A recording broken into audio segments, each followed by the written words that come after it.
Hello, I'm Matthew, co-host of the Effect podcast, and I'm doing a short video right now, live if anybody's watching on YouTube, but mostly for the recording, I should say, for Aidan Downs, who asked on Facebook whether there was a video that explained the dice mechanics of Forbidden Lands, and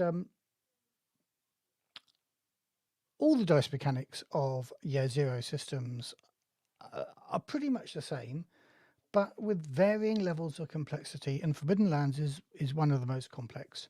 So I thought it was worth making a short video, not just for Aidan, but for anybody else looking for this later on. Now, to do this, I am going to change cameras. So you're not going to see me, you're going to see my dice tray down here. Give me a moment, see if this works. There we go, Forbidden Lands dice tray. Now, we are going to throw some dice. For any skill roll or any combat roll, the dice are pretty similar. For a start, you will choose a number of dice based on the attribute that affects the skill you're rolling. Most of the attributes are going to be 3 or 4, so 4 dice for your attribute. Then you will have learned a skill, and maybe you'll throw an extra 2 dice or 3 dice, say, for that skill. You may also have a bit of gear that helps you with that. And you know what? I'm just going to turn the light off here. It's a little bit reflective. But let's put a couple of dice in for the gear as well. And let's change the lighting.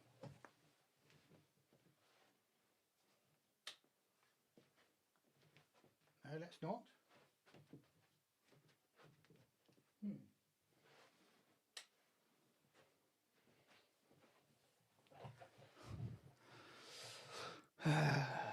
Let us just put an impromptu light shade up.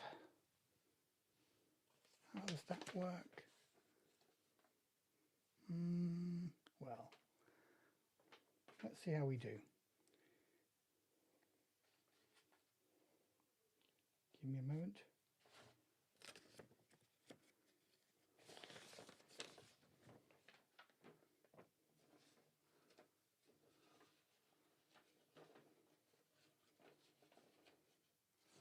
That seems to work a bit better.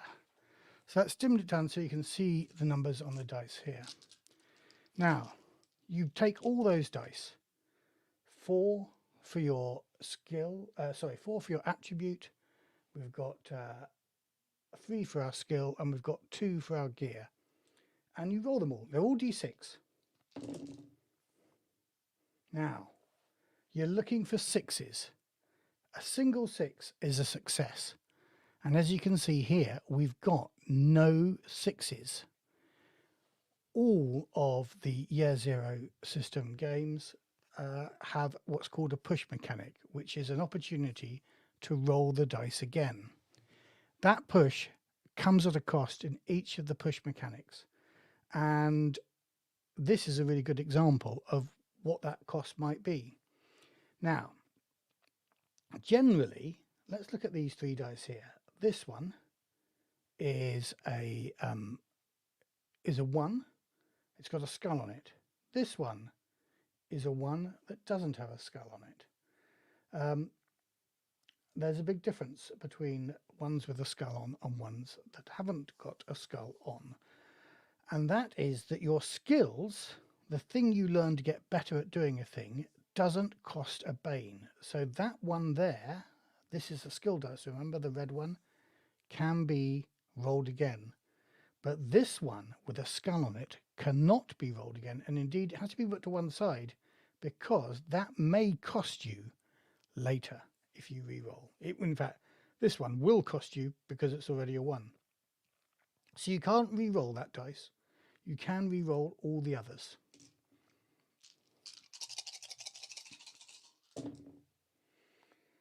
We've got a 6. We've succeeded at the task we wanted to do.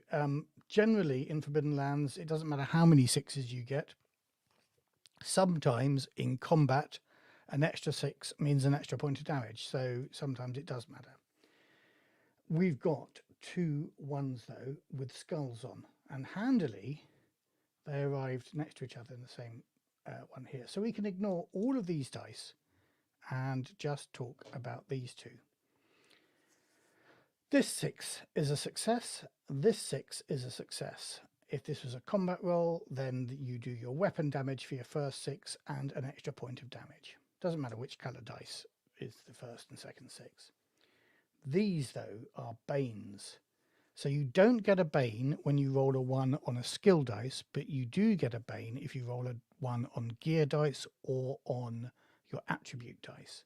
And in this game, 1s or banes mean damage. So, having opted to roll again, you have succeeded in what you're doing. You pushed a little bit further, but you have broken your gear a little bit. You've given it 1 point of wear. This had 2 gear dice initially, so that means that next time you use that tool or that sword, it will only have 1 gear dice with it. And if you break that gear dice, then the sword itself is broken. And also you do yourself a little bit of damage to whichever attribute your powered your skill. So if it was in combat and you were hitting somebody with a sword, then that costs you 1 point of strength damage. And if you were doing something more intellectual with your wits, then that may cost you 1 point of wits damage, which is that your stat goes down by 1 for subsequent rolls until you can rest. Now, there are some added complications. It may be that you have an extra special sword. It would still have a couple of points of d6 of gear dice, but it might come with an artifact dice as well. And an artifact dice starts at d8. And you can see here that artifact dice don't have banes. A 1 doesn't break.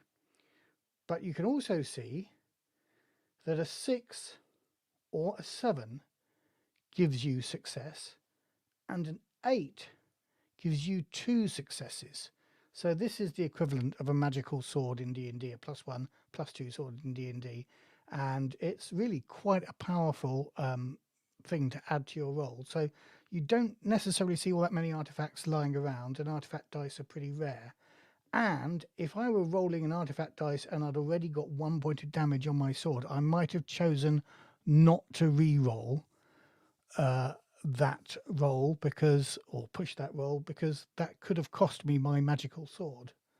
And that may be more difficult to repair than other ones. And there's something else as well. You have a pride that you write down, and a pride is worth a d12. Now, you can roll your d12 or your pride even after you've failed. And this gives you more chances of success. As we see before, we've got a 7 and a 6. They do 1 point of damage. An 8 does 2 points of damage.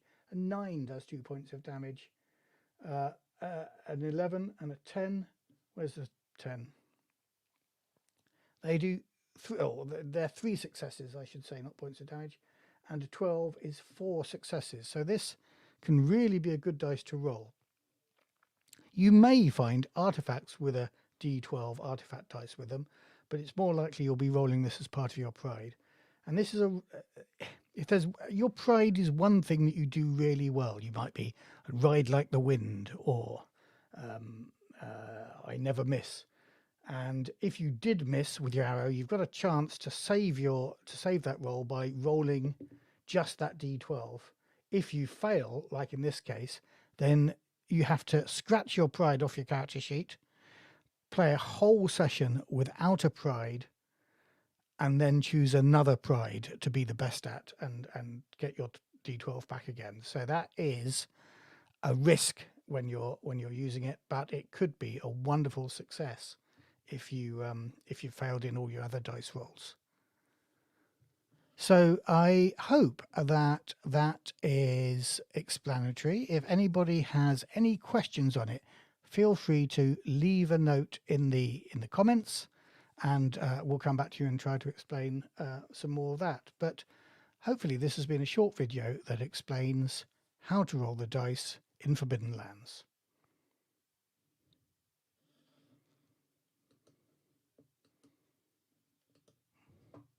And this bit